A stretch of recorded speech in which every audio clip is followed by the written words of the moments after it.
Alright, kom ons lees gou hierdie stuk. Remember in the previous part, Elias and Barta were telling Mr. Cup that Benjamin is happy and satisfied. Then Elias sê terwyl Barta wegstap, sy refers to Barta, bring vir ons elkeen 'n patat ook Barta. Mr. Cup het ver gekom. Barta af. Die vrou is nog daagliks aangedaan oor die kind se terugkeer. Dit lyk vir my sy is bang, dis dalk nie waar nie. Ons het juis laasweek eers agtergekom dat Lukas kan lees en skryf. Barta sê hy met die meisiekind van ons verkleer. Sy's 'n slimme kind, haar kop is nie stomp nie. Die magistraat wil weet of die seun aanpas. Aanpas, Mr. Cup, jy moet sien hoe handig hy by die hout is. Barta kom op met die patats. Van Rooyen, Mr. Goldsberry het gesê ek moet uitvind of die seun baie praat oor die mense in die lange kloof by wie hy gebly het. Nie 'n woord nie, mister. Die kind het darm in die begin aangehou, sê hy wil huis toe gaan, veral saans. Elias dwing homself om sag te praat. Dit was maar 'n dag of 2, toe alles nog vir hom vreemd was. Na hier gewoond was, het hy nog nooit weer 'n woord oor hulle gesê nie. Daar was glo moeilikheid met die vrou by wie hy weggeneem is. Barta is onrustig. Wat 'n moeilikheid? Ek weet nie. Ek hoor maar die magistraat het haar glo belet om die kind te probeer opsoek. Barta skrik haar oorhoeks. Opsoek? Elias vinnig. Loop drink 'n bietjie water, vrou. Mr. Cup, ek sê vir jou vandag hier in my huis en jy kan dit vir die magistraat ook loop sê. As sy hier by my kom moeilikheid maak, gaan ek self moeilikheid maak. My vrou sal dit nie kan staan nie. Die magistraat sê jy moet praat as sy dalk hier kom lol. Dis reg, mister. Ek sal so maak. Waar's die kinders van Rooyen? Weet nie wanneer hulle weer huis kry nie. Hang af.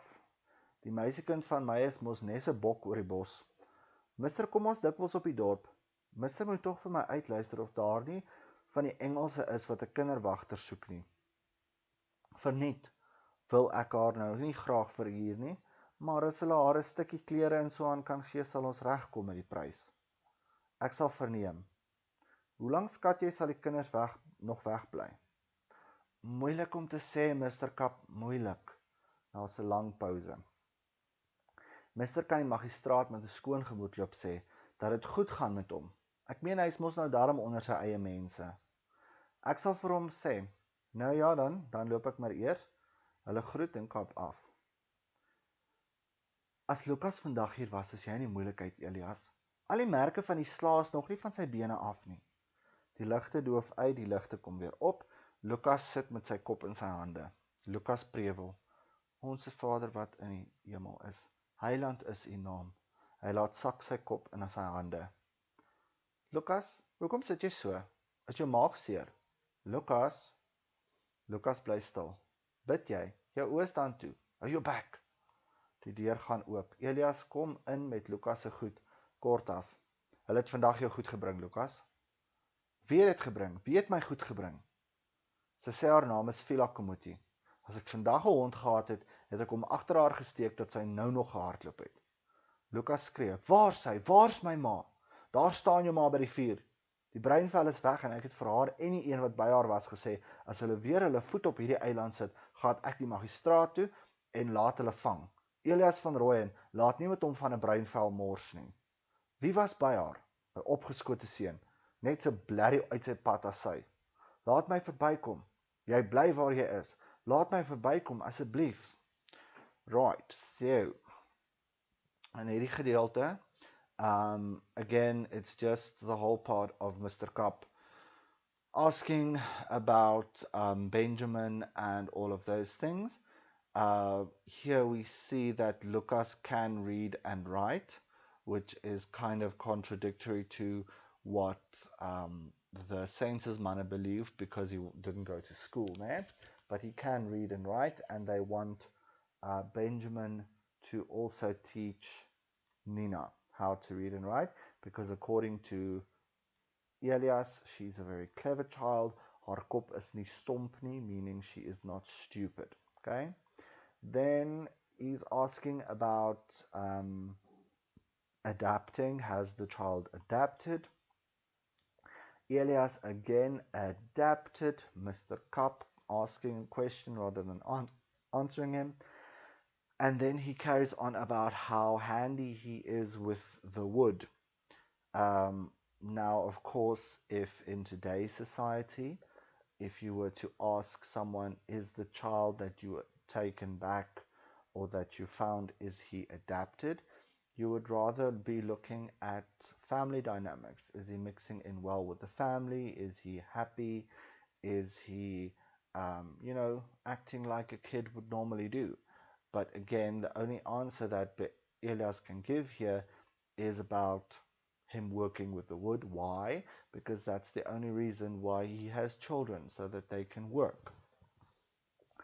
Kap then asks if he talks a lot about the people in the Lange Kloof. Obviously, he's talking about the Kumutis. Elias says, no, never. Again, definite lie, because Bartak then comes in and says, well, he did ask in the beginning, especially at night. Then we again see Elias getting upset because he forces himself to speak softly. Because what would have happened if this had just been a normal conversation with someone else? At this point, Elias would have exploded and shouted at Barta, because how the hell do you dare contradict me? I am the man. I am the leader of the household. I am whatever. Okay? So he is upset at this point, but he forces himself to be quiet because of Mr. Cup being there. Then he adds, oh, it's just a day or two when it was still strange, but now he never speaks of them anymore. Barta obviously picked up on this because she didn't speak about the issue again after that. Kap then mentions that there was difficulty or issues with the woman that he was taken away from. Obviously, this refers to Fiela going to Nice not to talk to the magistrate, and Barta is immediately uneasy. This is interesting to note. Why is Barta uneasy? I mean, if it is her child, really her child, why should she be worried? Because the law is then on her side. Why is she worried? So this is interesting to note. We will look at that again in Act 3. She wants to know what trouble. Cop says, I'm not sure. I'm just hearing that the magistrate forbade her from looking for the child. Barta gets a fright because she's going to look for the child again. Why is she so frightened? Why is this bothering her? The law is then on her side. She must now find her son legally. Elias quickly tells her to go get some water, and then he makes a threat. He says, I'm telling you now, if she comes to my house to make trouble, I am going to make trouble myself. What is he saying here? Basically, what he's saying here is, if she comes here to go and find out about Benjamin, I will probably physically harm her. That is how Elias is. Again, when we watch the movie, because it's not mentioned in the drama that she arrives, when we do see Fiela eventually going to the Van Rooyens, he is again your typical tiny dog, all bark and no bite. Because in the movie, he doesn't actually do anything to Fiela. He just shouts at her and goes into his house. He doesn't really do much more than that. Obviously, the new movie is like, whoa, what the hell? But the old movie is according to what happened in the book. It's not what happened in the new movie, isn't in the book. Goed. Then Mr. Kopp says the magistrate said you have to come and talk to them if she comes and make issues here. And Elias says we'll do so. Kopp wants to see the children, obviously, because he came to check on the children or check on Lucas specifically. And then Elias again, I don't know when they will get back home. It depends, the girl of mine is just like an antelope. So he compares it to an antelope about the forest because she loves it very much. She's in there every minute. And then becomes a little bit, I won't say it's a turning point, but it is an important part in our story, because if this didn't happen, then half of Act 3 would have been completely different. It says, you get into town often. Listen if there are not maybe some of the English folk that needs a babysitter. Okay? So he wants to basically sell his daughter to an Englishman to say, here's my daughter, you pay her money every month, and she looks after your kids. At this point, remember, uh, Nina is still quite young. I mean, she's about 7, 8, 9, there's about. Okay, so that's how old Nina is at this stage, and he's already trying to get rid of her, trying to get her to earn money. I mean, that is just sick. Obviously, he says, Verniet, I don't want to, let her work for free, but if she can get some clothes and things like that, we can discuss the price. We'll see how much we can get for her, basically. Cop says, I'll find out, so nothing strange for him there. And then he wants to know how long the kids are still going to be. And Elias, again, very evasively, it's difficult to say, Mr. Cop, very difficult. Don't know. Then there's a pause, and then he's trying to get Mr. Koff to leave. So he says to him, you can tell the magistrate with a clear conscience that, everything is fine. I mean, he is now with his own people. So this is kind of indicative of Elias's thoughts on people of color. Okay? Even though they raised his child in quotation marks, um, after he got lost, he still doesn't think very highly of them. Kap then says, okay, I'll tell him, and then he leaves. Barta then mentions, and this is why he wanted to get Kap away from there as soon as possible, because he says, if Lucas was here today, you would have been in so much trouble, Elias, because all the marks, all the bruises from the hiding he got last time has not been or is not gone yet. Meaning that time that Lucas tried to run away and Elias beat him so viciously, all of those marks are not gone, and obviously Kap would have seen that and there would have been issues. Okay. Then the lights go off, so this indicates a jump in time a little bit, and then the lights come up again. Lucas is sitting with his head in his hands, and he is praying. We can see that the Van Rooyens are not very religious family, because Nina's first reaction is, oh, he has a tummy ache. She doesn't think that he is praying, and when he tells her to be quiet, then she's like, oh, you are praying, okay.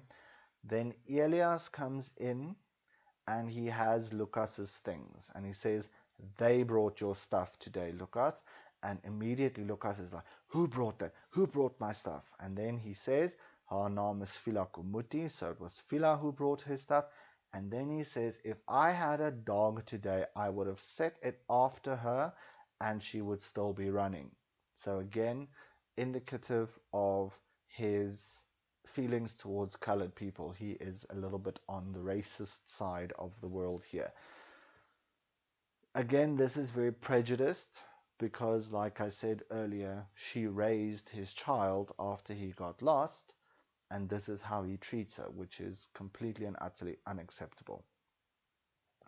Furthermore, if we look at Fiela and we look at him, Fiela is a much more, shall we say, civilized person than he is, because she doesn't treat her children the way that he treats his children. She's educated where he is not. She has a lot more, well, not a lot more, but she does have enough money to support herself and her family, where Elias does not. So if we look at it from that perspective, Elias is really being, sorry for my perfect French, but he's being plainly an ass at this point. Good. Then Lucas screams, where is she? Where is my mother? And then Elias loses it again. There she is by the fire. He calls Fiela a brown fell, a brown skin, so colored person.